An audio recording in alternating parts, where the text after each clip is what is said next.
Que Jesus possa nos envolver em vibrações de saúde, de alegria e, sobretudo, de muita paz. A mensagem que eu quero deixar com vocês na noite de hoje, noite em que comemoramos o dia de São Francisco, dia 4 de outubro. Em verdade, Francisco de Assis nasceu em 26 de setembro, desencarnou em 3 de outubro, mas a cristandade, de uma forma geral, comemora o seu dia no dia em que ele foi sepultado, 4 de outubro. E também lembrar a data do nascimento de Allan Kardec, no dia 3 de outubro, que foi ontem. E a nossa mensagem da noite de hoje é a seguinte: a nossa vida tem um sentido existencial. E esse sentido é o amor. Nós estamos no mundo por um compromisso com amor, por um compromisso com Jesus, para poder refazer os nossos passos e aprender a amar. Quando Kardec indagou em a questão 132 do Livro dos Espíritos, qual o objetivo da encarnação dos espíritos? E os bons espíritos e os benfeitores da imortalidade respondem várias coisas, mas eu quero pegar um trecho que está lá no meio da resposta, quando eles nos dizem que visa ainda um outro fim a nossa encarnação, a de colocar cada um de nós em condições de cumprirmos a parte que nos toca na obra da criação. E eu quero indagar a cada um de vocês que nos ouvem pelas mídias sociais, os companheiros da Rádio Espírita Esperança, qual a parte que nos cumpre na obra da criação? Qual o objetivo da nossa vida? Se o nosso tema é em busca de sentido, eu quero trabalhar com vocês algumas propostas para que nós logremos esse sentido, se nós ainda não conseguimos, e para que nós preenchamos a nossa alma, onde nos dias de hoje tantas pessoas reclamam do vazio existencial, reclamam das doenças do trato psíquico, porque nós somos convidados a cada dia a dar esse norte, a dar esse passo decisivo na direção do amor.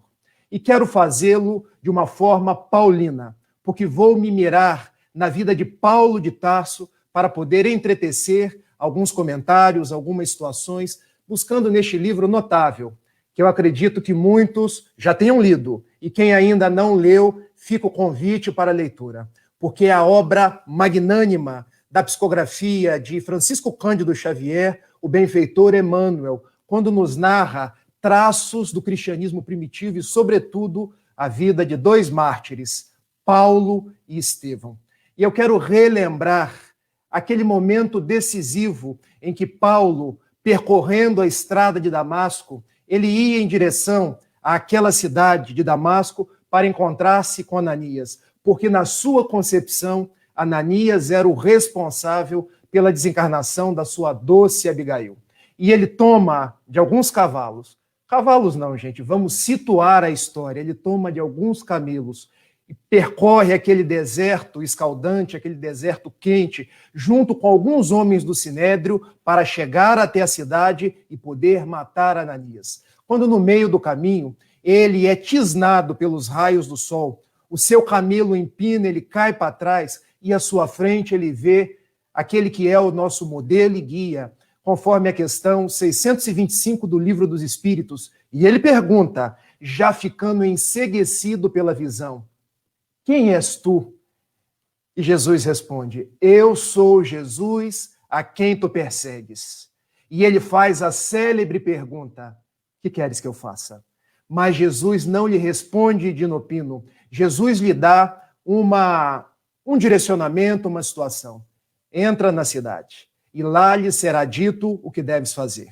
E ele vai até Damasco, onde se encontra com Ananias, a quem queria matar, mas Ananias é realmente um grande benfeitor de sua vida, pois ele lhe retira as escamas, propiciando que ele possa enxergar, e Paulo vai descobrindo posteriormente 3 anos no deserto, depois 3 anos no trabalho humilde de tecelão, que o sentido para a sua vida era falar de Jesus. Aquele a quem perseguia, agora ele deveria pregar, não apenas na circunscrição da Palestina, no país de Israel, mas pregar aos gentios, porque Jesus veio para todos, veio para israelenses, mas veio para os gentios. E por que eu tomei dessa história inicial para começar a nossa palestra?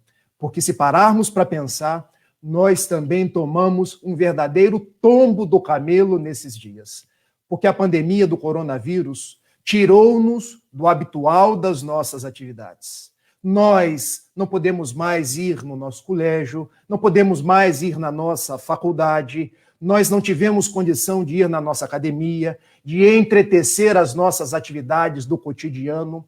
Nós estávamos numa correria. Nós não tínhamos tempo para nada. Era uma vida infrene, muitas vezes recheada ao sabor das nossas paixões. O egoísmo, o orgulho, pouco tempo, em verdade, quase nenhum, para pensar nos objetivos nobres, para pensar naquilo que realmente é essencial para os nossos dias. Mas vem um pequenino vírus, invisível a olho humano, e nos faz tombar do camelo. Na metáfora que eu me utilizo para que nós possamos enxergar quem somos, mirar Jesus e perguntar para ele: o que queres que eu faça? Qual deve ser o nosso novo normal quando tudo isso passar? Porque, por certo, meus amigos, a resposta não vai ser continuar tudo do mesmo jeito. Continuarmos nos mesmos dias da ignorância, do egoísmo, se a farinha é pouco, meu pirão primeiro. Continuarmos os mesmos orgulhosos de sempre. Nos achamos melhores do que as outras pessoas ou achando que todo mundo deve submeter ao guante da nossa vontade. Não. Nós fomos tombados por essa pandemia para ressignificar os nossos propósitos, para ver o mundo sobre outras tintas, sobre outros propósitos e para seguir por um direcionamento diferente. Porque o nosso mundo estava esgotado. Nós precisamos nos reconstruir. Reconstruir as nossas relações familiares, reconstruir as nossas relações laborais, reconstruir a nossa fraternidade, reconstruirmos-nos enquanto espíritos imortais que estávamos tão ligados à materialidade, às coisas fugidias do mundo. Então Jesus nos permite esse tombo do cavalo, fazendo com que as bolsas caiam, fazendo com que as pessoas percam os seus valores monetários para que nós possamos ganhar a visão de ver as coisas espirituais. Então este é o momento de nós buscarmos o sentido da nossa vida, que não está nas contas bancárias, que não está nas nossas posses, que não está na nossa condição de sermos donos do mundo, mas aprendermos a modificar o nosso espírito sob o guante da vontade de Deus, que é Pai de amor e de misericórdia. Então este é o nosso momento, não de ficar reclamando, ó vida, ó céu, ó coronavírus, ó azar, mas de olhar para frente, de caminhar junto com a nossa terra, que se encontra num processo de migração de mundo de provas e expiações para mundo regenerado e perguntar: qual é o meu papel? O que dá sentido à minha vida? Como eu deverei me portar daqui para diante? Porque é isso que Jesus espera de nós. Porque é isso que os bons espíritos que estão ao nosso lado esperam de cada um de nós. Eles não desejam que nós fiquemos reclamando dentro dos nossos lares, desejando que os shoppings reabram, que as lojas reabram, para voltar ao consumismo de antes, para volver às mesmas críticas de antes, mas que nós possamos construir um novo mundo, um novo propósito, a começar pelo novo propósito existencial de nós mesmos. Por isso, a nossa palestra da noite, nós resolvemos intitular como Em Busca de Sentido. Porque Jesus não deu a Paulo uma resposta pronta, mas ele pediu a Paulo: entra na cidade. E aqui eu quero trabalhar com vocês uma outra metáfora. Porque Jesus, quando nós perguntamos a ele: Senhor, o que queres que eu faça? Uma bela canção de Eduardo Barreto, já que João Vitor cantou tantas músicas e canta tantas músicas de Eduardo Barreto, ele também tem uma canção que diz: Senhor, que queres que eu faça? E a resposta de Jesus também para nós será: entra na cidade.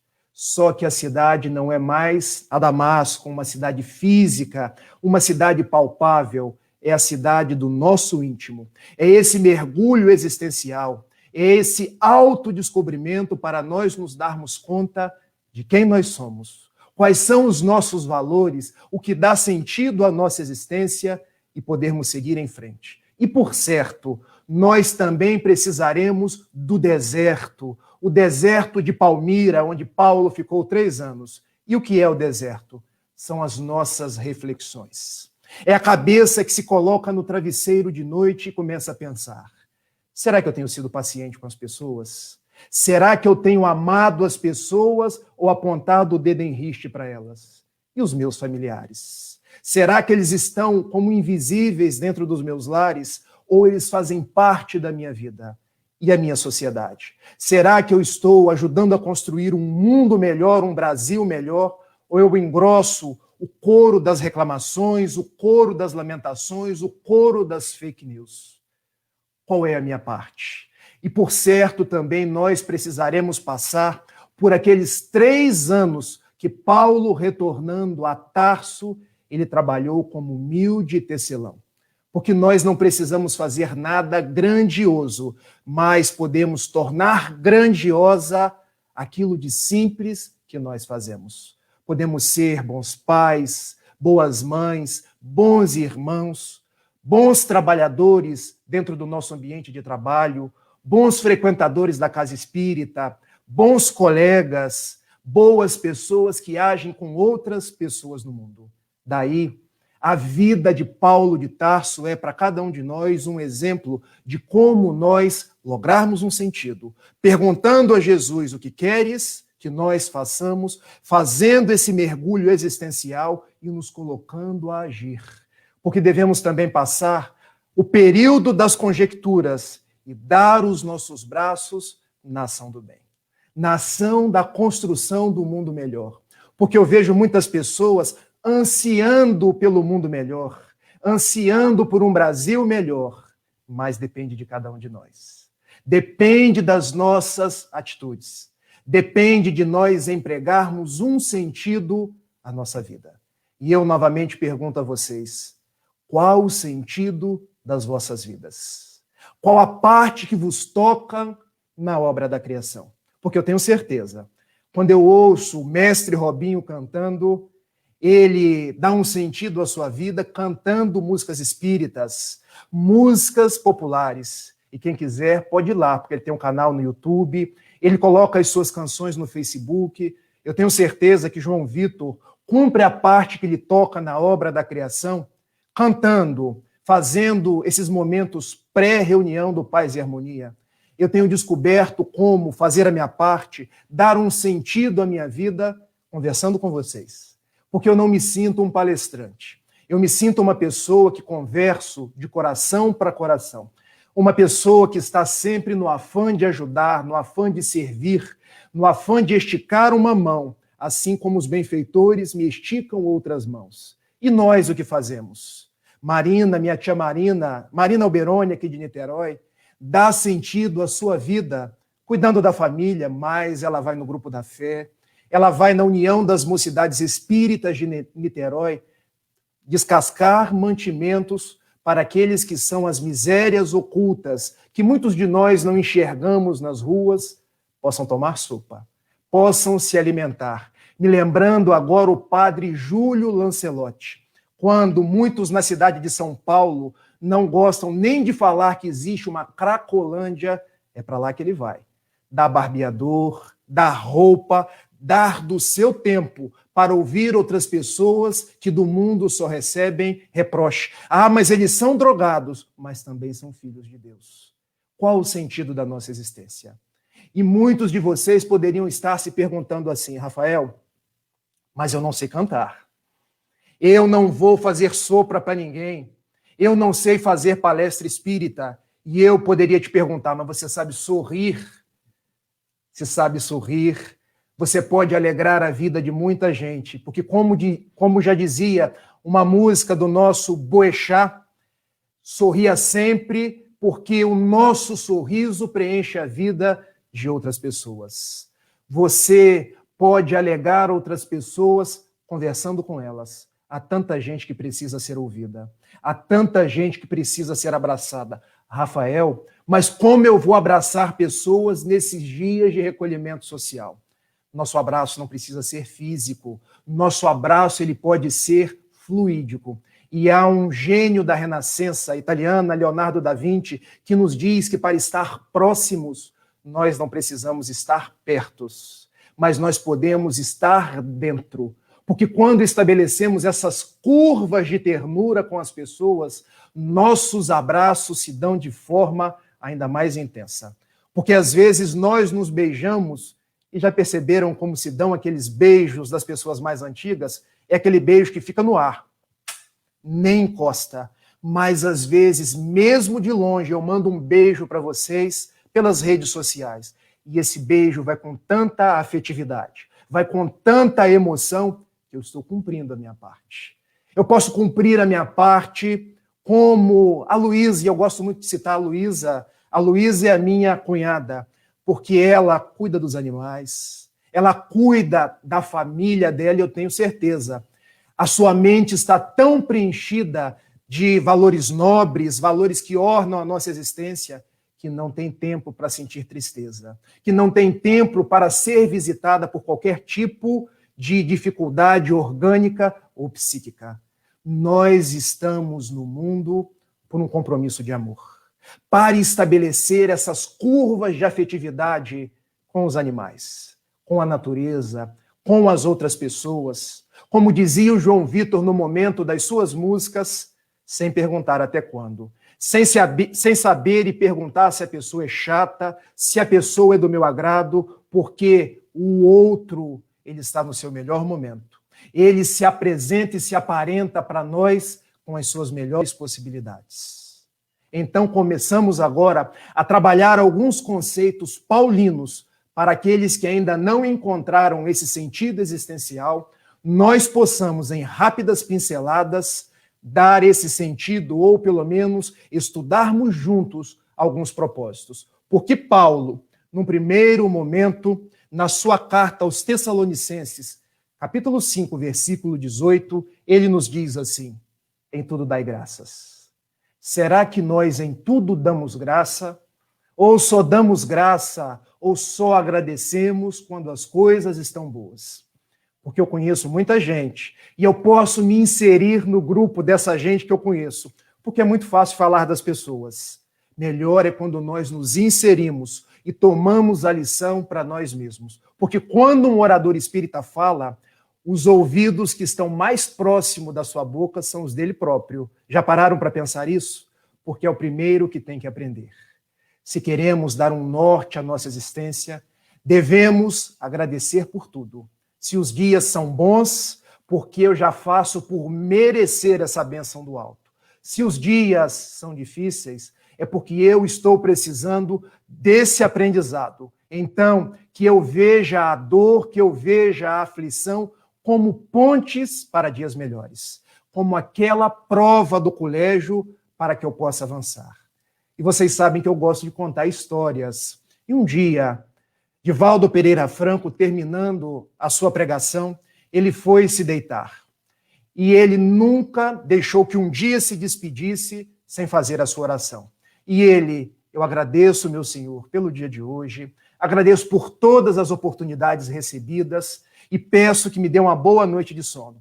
Quando já estava começando a roncar, apareceu a benfeitora Joana de Ângeles. O que se passa, meu filho? Bom, eu acho que você está vendo que agora eu vou dormir. Eu não tenho condição de falar mais nada, de psicografar mais nada. O que a senhora vem me exigir alta madrugada? Porque Divaldo, ele conta que dificilmente ele dorme no mesmo dia, ele só dorme depois de meia-noite. Meu filho, eu quero que a gente faça a oração de novo. Mas minha irmã, agora você vai interferir até na minha forma de orar? Não, eu não interfiro na sua vida. Você tem o seu livre-arbítrio, mas eu quero que você aprenda como nós devemos orar. Como nós devemos orar, minha irmã? Você agradeceu por tudo de bom que você recebeu. Eu quero que você também agradeça pelas coisas ruins que não te aconteceram. Mas, minha irmã, eu nem sei as coisas ruins que não me aconteceram. Pois é, meu filho. A misericórdia de Deus é tão grande e é tão boa que muitas coisas deixaram de te acontecer e você nem ficou sabendo. Agradeça. E ele agradeceu. Meu Deus, meu Pai, Jesus, amigo de todas as horas, eu agradeço por tudo de bom que eu recebi e igualmente agradeço por todo o mal que me foi evitado.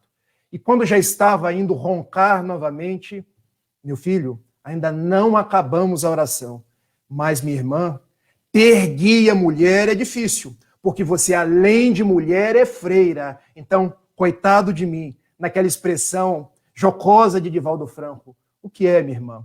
Eu quero que nós voltemos à oração de novo, porque ainda falta uma coisa. E o que falta agora, minha irmã? Você agradeceu pelo bem que te aconteceu, pelo mal que te foi evitado, agora agradeça pelo mal que te aconteceu. Mas, minha irmã, o que é isso? Eu sou uma pessoa que gosto de sofrer? Não, meu filho. É porque quando o mal chega a cada um de nós, é porque ele é um retificador dos nossos passos. Se não fosse essas dificuldades, nós não seríamos testados na nossa fidelidade a Jesus. Nós não apararíamos as nossas arestas. Então agradeça. E ele novamente fez a prece. Agora agradecendo pelo bem que lhe aconteceu, pelo mal que não lhe aconteceu e pelo mal que efetivamente se cumpriu na sua vida. E ele perguntou: agora eu posso dormir? Pode, meu filho, mas amanhã, quando se levantar, ore de novo. E eu conto essa história porque nós, muitas vezes, não nos damos conta das coisas boas que os bons espíritos nos deram, das coisas más que os bons espíritos nos evitaram e, sobretudo, das coisas ruins que chegaram até nós para que nós possamos aprender. Em tudo possamos dar graça, em tudo possamos reconhecer a misericórdia de Deus, sabendo que não cai uma folha de uma árvore sem que seja da vontade do Criador. Daí, se nós queremos dar um sentido à nossa existência, nós não podemos nos comportar, nos relacionar com Deus daquela forma: se Deus me atende, eu estou feliz. Se Deus não me atende, eu faço aquela cara de 2 de paus, eu fico com o semblante entristecido, porque essa é uma reação infantil. Nós devemos ter o senho alegre em todos os momentos e pensar conforme uma poesia de Fernando Pessoa, o grande poeta português, quando ele nos fala: nem todos são dias de sol, e a chuva, quando falta, pede-se. Por isso tomo a infelicidade como a felicidade. Assim como quem não estranha que haja rochedos e ervas, e que haja planícies e montanhas. O importante é ser natural e calmo. Sonhar como quem olha, andar como quem pensa. E quando se vai morrer, lembrar-se que o dia também morre, e que é belo o poente, e que igualmente é bela a noite que fica. Em tudo que recebemos da vida, a beleza. Há pessoas que olham para as mesmas situações e veem sempre os aspectos tristes, os aspectos difíceis, mas o nosso convite é que nós tenhamos aqueles olhos de ver, aqueles olhos que nos convidou Jesus no Sermão do Monte. Se os vossos olhos forem bons, todo o teu corpo terá luz. Daí, que possamos em tudo dar graça, possamos em tudo ver beleza, possamos em tudo estabelecer essa conexão com o bem no altar da natureza. Segunda proposta de Paulo de Tarso, para que nós possamos estabelecer um sentido para a nossa existência. Na carta aos Coríntios, capítulo 13, versículo 16, quando ele nos diz assim: ainda que eu falasse a língua de todos os homens e a língua dos próprios anjos, se eu não tiver amor, serei como bronze que soa ou como símbolo que retine. E vocês poderiam me perguntar assim: Rafael, mas no Evangelho segundo o Espiritismo, lá no capítulo 15, a palavra não é amor, a palavra é caridade. Não tem distinção entre a palavra amor e a palavra caridade. Porque quando buscamos o original no grego, a palavra é ágape. E a palavra ágape pode ser traduzida como amor, a excelência do amor, mas também pode ser traduzida como caridade. E quando a gente mergulha na etimologia da palavra, nós percebemos que a melhor tradução é caridade, porque a caridade é o amor em movimento. Mas por que Paulo nos fala dessa forma? Porque o que dá sentido à nossa vida é o amor. É quando procuramos amar as pessoas e não sermos amados. Mas hoje nós vivemos um período de infância psicológica. Considerações da benfeitora Joana de Ângeles, porque vivemos na redoma do nosso ego, na redoma do nosso eu. Queremos que tudo seja para nós, que tudo venha até nós, que as pessoas se submetam àquilo que nós pensamos. Se nós estamos num relacionamento, um relacionamento conjugal, por exemplo, eu sou aquele primeiro que fala, eu sou aquele último que fala, e as coisas devem ser conforme a minha vontade. Até nascer o filho. Porque quando nasce o filho, aí é revolução. Porque o filho não atende, o filho vem ensinar o pai a vencer o egoísmo. Porque quando ele quer ver o jogo do Botafogo, a filha quer ver o desenho da Peppa Pig. Porque quando o pai quer descansar, a filha quer sair para passear na gatinha. Então a vida vai nos ensinando que nós estamos no mundo para olhar o outro, para amar as pessoas e para sair do entorno do nosso umbigo. Porque quando queremos que as outras pessoas venham até nós, nos amando, nos reconhecendo, nós estamos infantis, psicologicamente falando. Mas quando nós amamos as outras pessoas, quando nós estendemos os braços, ainda para aqueles que apontam dedos em rixe para nós, nós estamos cumprindo o nosso papel. Observem Jesus. Jesus veio ao mundo para encontrar-se com Anás, com Caifás, com Pôncio Pilatos, homens que o levaram a uma cruz do martírio. Já pensou se ele, antes da encarnação, dissesse assim: eu não vou lá não, porque eu vou submetido a sogro e genro, Anás e Caifás, que vão me condenar. Eu vou ser submetido a um governador romano nas terras da Judéia que vai lavar as mãos. E eu vou para uma cruz, receber uma coroa de espinhos, ser todo perfurado. Mas ele não pensava dessa forma. Ele pensava: eu vou e vou amar. E mesmo no auge do sacrifício, ele pediu ao Pai: perdoa-os, porque eles não sabem o que fazem. Então Jesus nos legou a maior lição de dar um sentido à nossa existência. Amem. Amem-se uns aos outros. Isso está lá no Evangelho de João, capítulo 15, versículo 12. O meu evangelho é este: que vocês vos amem como eu vos tenho amado. Rafael, mas é difícil amar as pessoas. Tem pessoas que quando vão na minha casa, a minha vontade é pegar a vassoura e colocar atrás da porta de ponta cabeça, porque são pessoas chatas. Bom, há uma página do benfeitor Humberto de Campos, num livro notável chamado Cartas e Crônicas, que ele nos diz: habitue-se às pessoas chatas, porque também tem muita gente que te acha chato e faz todo o exercício e se esforça por conviver com você. Mas não pensemos que amar as pessoas é simplesmente dar a todas elas o mesmo amor enternecido. Não é dessa forma. Eu não conseguirei amar aquela pessoa que me trata mal, aquela pessoa que não gosta de mim, com o mesmo sentimento profundo que eu amo a minha filha Clara, que eu amo a minha filha que diz assim: papá, que vem brincar comigo, que vem me abraçar. Não é essa a proposta. Em a questão 887 do Livro dos Espíritos, Kardec indaga aos imortais como deve ser o nosso amor para com as pessoas.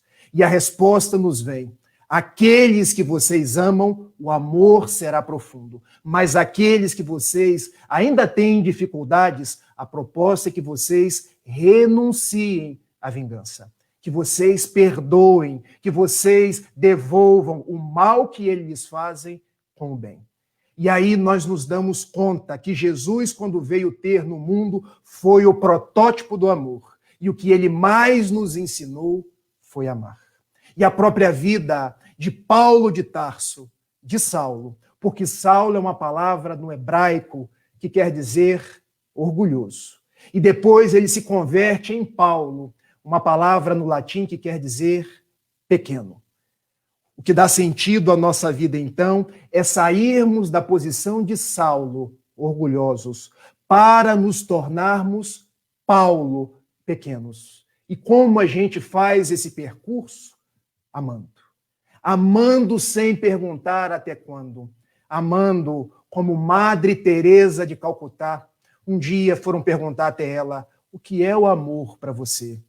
O amor é cada pessoa que aparece na minha frente portando uma necessidade.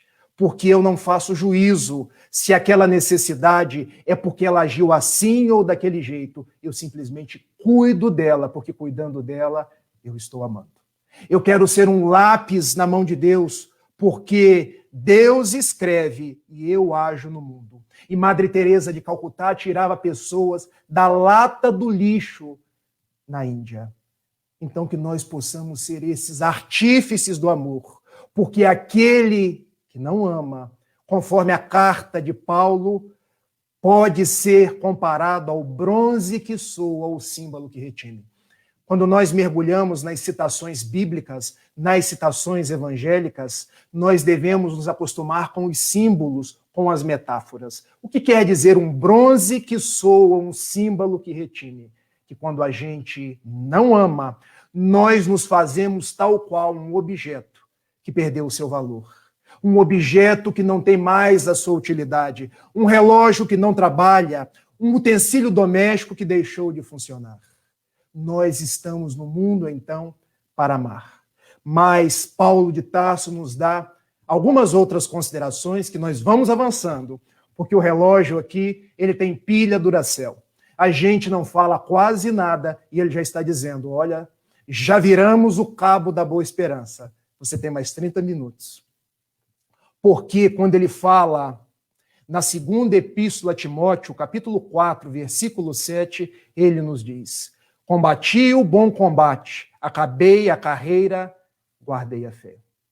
Será que no mundo, nós que estamos em busca de sentido existencial, em busca de sentido psicológico, estamos combatendo o bom combate?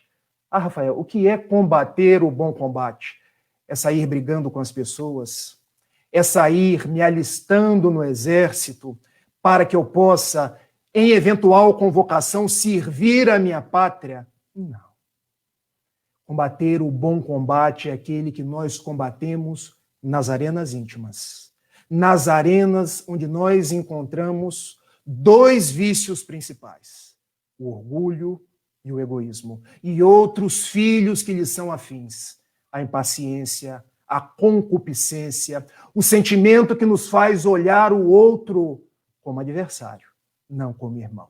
Combater o bom combate, então, é deixar de olhar a outra pessoa como alguém que me quer mal, como alguém que vai me fazer mal, mas olhá-la como um irmão. Olhá-la como um filho de Deus, porque ao outro eu devo amar. Frase de Francisco Cândido Xavier: a mim mesmo eu devo me modificar, fazendo-me uma pessoa melhor para entender o outro. Ah, Rafael, mas o outro tem uma opinião política diferente da minha. Que bom. É bom que a gente vai exercitar a tolerância. Ah, Rafael, mas o outro tem uma orientação sexual que não é a da maioria. Que bom. É bom que a gente vai aprender o respeito. Que bom que a gente vai poder aprender a olhar para as pessoas fora de um padrão de normalidade, porque a única normalidade que existe é o amor. Ah, Rafael, mas a outra pessoa tem uma religião diferente da minha. E qual é a melhor religião senão a prática do amor, senão a prática da caridade? Quando, então, combatemos o bom combate, nós não combatemos o outro, nós combatemos a nós mesmos. Nós aparamos, conforme a linda citação de Manuel Filomeno de Miranda, as nossas arestas. É como se pegássemos a bucha e, ao invés de lavar as panelas, nós começássemos a lavar a nós mesmos. Isso é uma metáfora, tá, gente? Ninguém vai pegar a bucha e começar a se lavar, não. Isso é uma construção de milênios, de encarnações. E começasse a ver cair aquele homem velho, aquele homem cristalizado, aquele homem indolente, para ver sair o anjo. E o nosso companheiro Robinho canta uma canção que diz: um dia todos nós seremos anjos. Porque quando nós combatemos o bom combate, nós olhamos o anjo que há na outra pessoa, não como ela se apresenta agora. Esse é o nosso verdadeiro propósito. Isso que dá sentido à nossa vida. Porque quando olhamos para o mundo e vemos tanta corrupção, tanta desagregação na família, tantas pessoas difíceis, agora vamos mudar o óculos, vamos mudar as lentes. Tanta gente trabalhando em ONGs, tanta gente subindo os morros, tanta gente abraçando a natureza, tanta gente fazendo bem. Olha, bastou que a gente fizesse uma inflexão para ver um mundo diferente. Porque quando a gente está na zona de ver tudo gris e cinza, a gente é convidado à depressão, à angústia. Porque esse estado de lamentação contamina o nosso psiquismo, que é a faixa do nosso espírito imortal e nos faz doentes. Mas o nosso otimismo, a nossa postura de alegria perante a vida, nos faz melhores. Nos faz ver as pessoas não naquilo que elas são difíceis, mas nas suas potencialidades. Eu me lembro de Jesus, quando caminhava e havia um cachorro morto no caminho. E Pedro, João, Tiago, que caminhavam na frente e sentiram o cheiro do cachorro em putrefação. Mas Jesus deixou uma lição. Foi lá, abriu a boca do cachorro e viu, os dentes estão ótimos. Que nós possamos ter esses bons olhos de combater o bom combate, de terminar a nossa carreira. E o que é terminar a nossa carreira? Ser fiel até o fim. Ser fiel a Jesus, mesmo que as outras pessoas... Ah, Rafael, você está tão bobo com essa questão de espiritismo. Você agora faz live de manhã, faz live de noite. Bom, eu faço isso porque me engrandece a alma. Porque quando eu converso com vocês, eu estou ressignificando os meus propósitos. Eu estou procurando me ajudar, ajudando vocês. Porque muitas pessoas vão nos criticar. Porque muitas pessoas vão dizer que a gente ficou ortodoxo. Mas não nos preocupemos com as pessoas. Nos preocupemos em ser fiéis. Porque as pessoas somos nós que fraudamos o imposto de renda e às vezes sorrimos dizendo uns para os outros, como eu sou esperto. Esperto não, porque o que a gente frauda hoje retorna amanhã. Somos os mesmos que vamos lá e destruímos o meio ambiente. Nossa, eu consegui mais áreas para o meu pasto. Até que a natureza grita e o nosso ar fica mais pesado, porque dentro da lei de causa e efeito, tudo que nós fazemos acaba voltando para cada um de nós. Que possamos ser fiéis a Jesus, fiéis ao Evangelho e guardar a nossa fé. Guardar a nossa fé que nos alevanta, guardar a nossa fé que nos dá o sorriso, guardar a nossa fé que nos permite estar no mundo sem ser do mundo. Estar no mundo a serviço no bem. Porque o que Paulo quis dizer a Timóteo com essa citação foi o seguinte: olha, Timóteo, eu tenho recebido muitas pedradas, eu tenho recebido muitas açoitadas, mas a minha vida tem um sentido. E eu vou ser fiel até o fim. Porque enquanto houver um gentio, enquanto na cidade de Atenas eu puder subir numa pedra e falar da imortalidade, e falar da misericórdia de Deus, e falar do amor, serei eu aquele que apanharei, mas estarei de pé. Então, quando não temos medo daquilo que pode nos macerar o corpo, mas nada pode contra o espírito imortal que nós somos, nós seguimos em frente. Não temos medo do coronavírus, temos precaução. Devemos usar as máscaras, devemos fazer o distanciamento social, devemos nos cuidar, mas não ter medo, porque ninguém morre.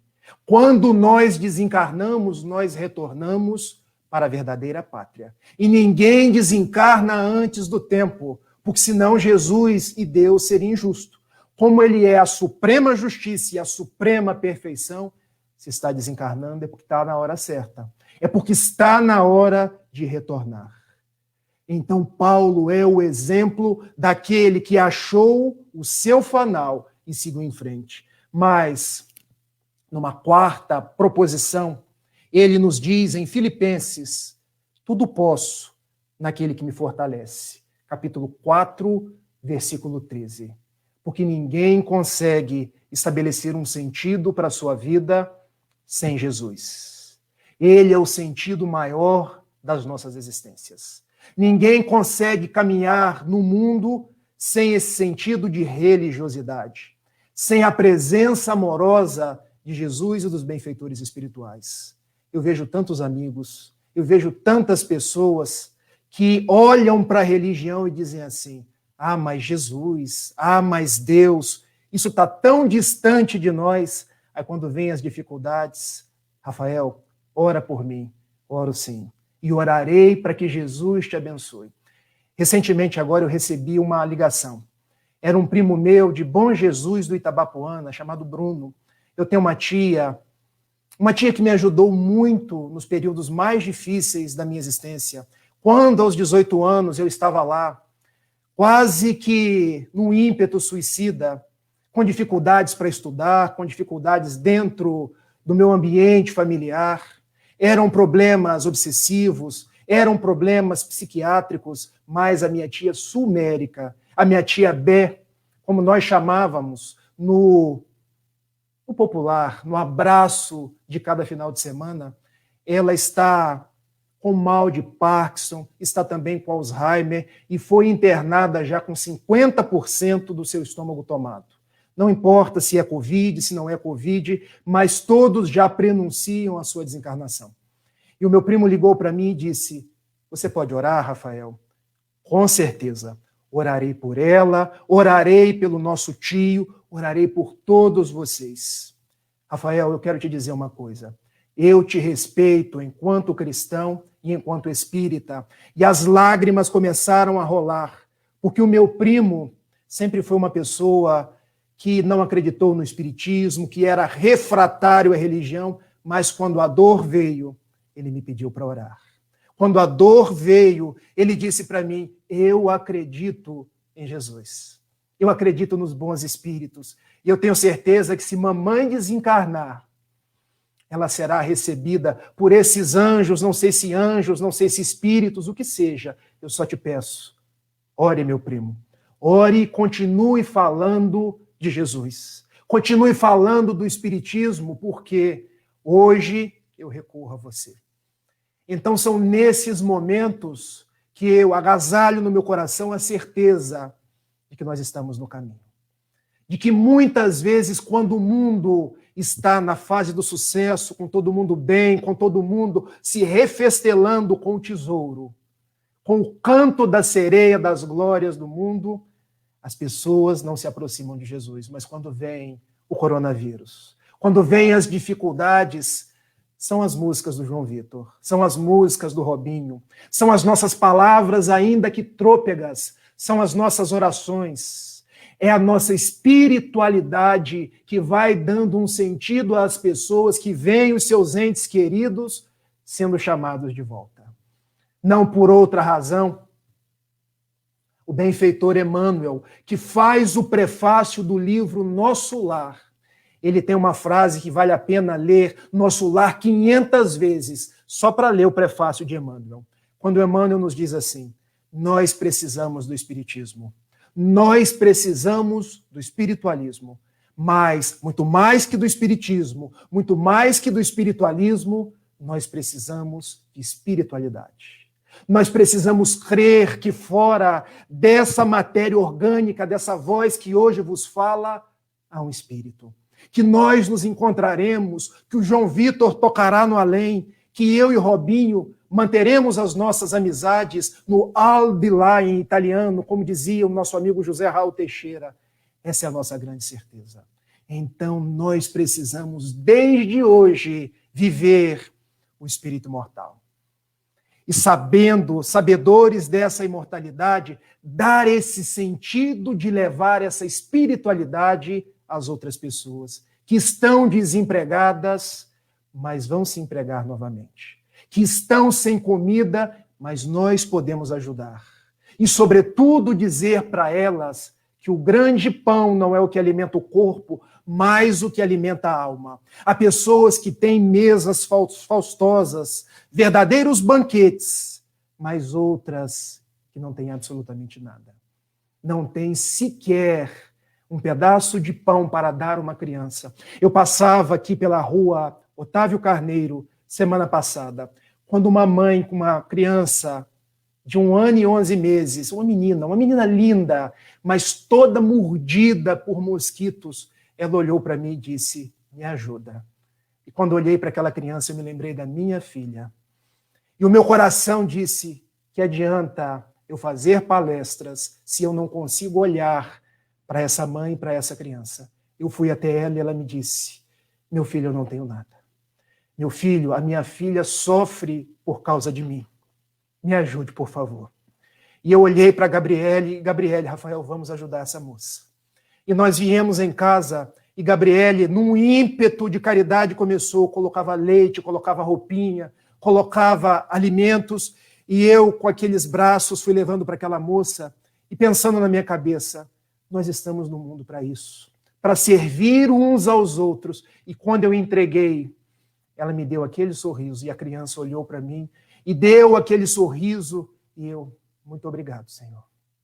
Muito obrigado, porque eu aqui me dou conta de que não é o número de questões do Livro dos Espíritos que eu decoro, que não são as poesias que eu faço no final das minhas palestras, mas são esses pequenos atos. E ela me disse, eu estou vindo de Belfor Roxo. E outros poderiam perguntar, mas você acreditou? O meu coração diz que sim. E essas roupas servirão a minha filha que não tem nenhuma. E esse leite eu darei para ela que está sem comer. E a criança de fato estava desnutrida. Pensemos nisso. Diminuamos o ritmo dos nossos julgamentos, porque Jesus não nos julga. Os bons espíritos não nos julgam. Quando nós estivermos na sarjeta, ninguém vai lá nos perguntar, mas você é um ébrio, você não quis trabalhar. Eles vão nos socorrer. Possamos socorrer uns aos outros, porque isso dá sentido à nossa vida. Porque temos ao nosso lado Jesus de Nazaré. E como nos diz Paulo de Tarso, tudo posso naquele que me fortalece. Não nos percamos dessa divisa. Não nos percamos dessa flâmula, porque eu hoje estou aqui muito mais para inflamar o entusiasmo de vocês do que qualquer outra coisa. Porque tudo que eu estou falando, vocês já sabem. Os livros já dizem. O que os oradores espíritas hoje fazem é devolver o entusiasmo, é devolver o ânimo, é falar com o coração para que as pessoas se deem conta de que nós estamos juntos. Porque para aprender isso aqui, vocês vão no livro e aprendem. Mas quando a gente se aproxima alma a alma, coração a coração, a gente pensa na corrente do bem e que o mundo não está de ponta cabeça. O mundo é o que nós fazemos dele. Por isso, o sentido está em nós. Nós podemos mudar o sentido do mundo fazendo o melhor, fazendo a nossa parte. E já que eu estava com Paulo e Estevão, eu quero agora ler um pequeno trecho, quando Paulo conversa com João Evangelista. E olha como Paulo traz as suas considerações. Está acabando, gente. Calma. Nasci para uma luta sem tréguas, que deverá prevalecer até o fim dos meus dias. Antes de encontrar as luzes do Evangelho, errei criminosamente, embora com sincero desejo de servir a Deus. Será que nós nos encontramos nessa citação de Paulo? Nasci para uma luta sem tréguas. Tem algum de vocês aí que não esteja numa luta sem tréguas? A luta contra a doença, a luta contra a dificuldade financeira, a luta contra o egoísmo, a luta contra um problema familiar. Nós somos 7 bilhões de criaturas no mundo, quase 8, 7,8 mais ou menos. São 7,8 bilhões de criaturas em lutas sem tréguas. Se considerarmos uma informação do benfeitor Emmanuel, num livro chamado Roteiro, somos entre 21 bilhões e 22 bilhões, considerando os encarnados e os desencarnados. Todos em lutas sem tréguas. Todos errando criminosamente, mas encontrando a Jesus à luz dos nossos passos. a luz dos nossos dias, o norte da nossa existência. E prossegue. Jesus tem me ensinado a sabedoria da paz interior, em perfeita comunhão do seu amor. Jesus nos ensina a cada dia, meus amigos. E hoje nós temos um verdadeiro tesouro, porque o Espiritismo representa um tesouro na vida de cada um de nós, a nos encontrarmos com Jesus, a nos encontrarmos com os dias da paz, a nos encontrarmos com os dias do equilíbrio. Não nos percamos do Mestre. Diz Haroldo Dutra Dias, numa fala de muita sensibilidade, que nós sentimos saudade de Jesus. Saudades daquele homem amor que cantava no Sermão das Bem-aventuranças. Saudade daquele homem que conversava com as prostitutas, com os cobradores de impostos, com os ladrões, sem qualquer discriminação. Saudade daquele homem que, quando a multidão foi ter com ele, ele multiplicou 5 pães e 2 peixes e dessedentou e tirou a fome de todos. Saudade daquele homem que falava por parábolas, porque ele não engalanava o seu verbo diante de pessoas simples, que eram pastores, que eram cuidadores dos campos. Saudade daquele homem que, quando lhe apresentaram uma mulher adúltera e todos queriam apedrejar, ele disse: quem dentre vós que estiver sem pecados, que atire a primeira pedra. Saudade daquele homem que, quando pessoas estertoravam no chão, ele dizia: esse problema aí é problema de oração e de jejum. E retira o espírito obsessor daquele menino. Saudade do homem que andou por sobre as águas, sem modificar qualquer dos atributos espirituais, porque ele não veio destruir a lei. Tudo perante as leis dos fluidos. Saudade do homem que, quando chegava, as pessoas se apacentavam. Saudade do homem que, mesmo traído por Judas, diz a benfeitora Maria Dolores que ele vai até as zonas umbralinas e o resgata. Saudade do homem que, sendo negado 3 vezes, ele por 3 vezes indaga a Simão Pedro: tu me amas? E Simão: eu te amo, Senhor, eu dou a minha vida por ti. Saudade daquele homem que se deu em holocausto, como uma ovelha, na simbologia da tradição judaica, para que nós ficássemos sem os pecados. Isso é uma metáfora. Para que nós estivéssemos no mundo e soubéssemos que nós também teríamos os mais variados problemas, mas que com ele nós poderíamos vencer. Quanta saudade temos de ti, Jesus. Quanta saudade deste homem que inflamou Paulo de Tarso para que ele tivesse um sentido na sua existência. E João Evangelista, respondendo a Paulo, disse: és feliz, Paulo, disse ele convicto, porque entendeste o programa de Jesus a teu respeito. Meus amigos, cada um de nós, quando entendemos o programa de Jesus a nosso respeito, nós somos felizes.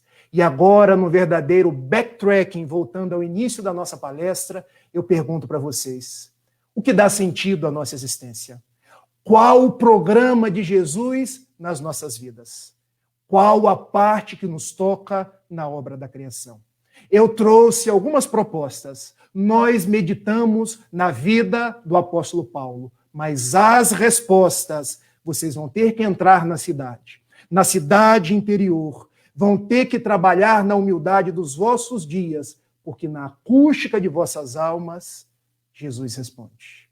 Jesus, que é a presença de todas as horas, Jesus, que é o nosso modelo e guia, Jesus, que é o caminho, a verdade e a vida.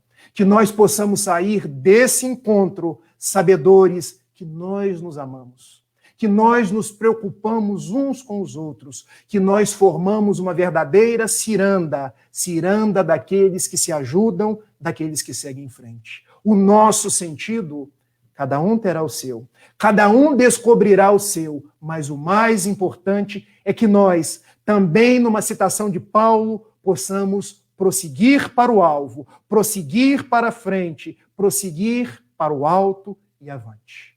Eu agradeço a cada um de vocês, agradeço àqueles que me escutam até agora pelos sinais da Rádio Espírita Esperança, pelo Facebook da Congregação Espírita Paz e Harmonia. Agradeço a todos que mandaram as suas mensagens, o seu carinho, a sua consideração. E termino com uma poesia de Amélia Rodrigues, na psicografia luminosa de Divaldo Pereira Franco, 93 anos trabalhando, quando ela nos diz assim: meu Deus, enquanto lá fora ainda há o coronavírus, eu quero lhe dizer que eu encontrei um sentido para a minha vida. E este sentido, Senhor, é o amor. Eu gostaria de ser a chuva generosa que caísse por sobre a terra porosa e reverdecesse o chão. Mas como eu não conseguirei, eu então lhe pedirei para ser um copo de água fria, matando a sede e a agonia de quem anda na desesperação. Eu gostaria, Senhor, de ser uma via láctea de estrelas para que as noites da terra fossem mais belas. Mas se eu não conseguir, eu te venho pedir para ser um pirilampo na noite escura, iluminando a amargura de quem anda na escuridão. Eu gostaria, Senhor, de ser um jardim de flores, de todas as cores, para embelezar a terra.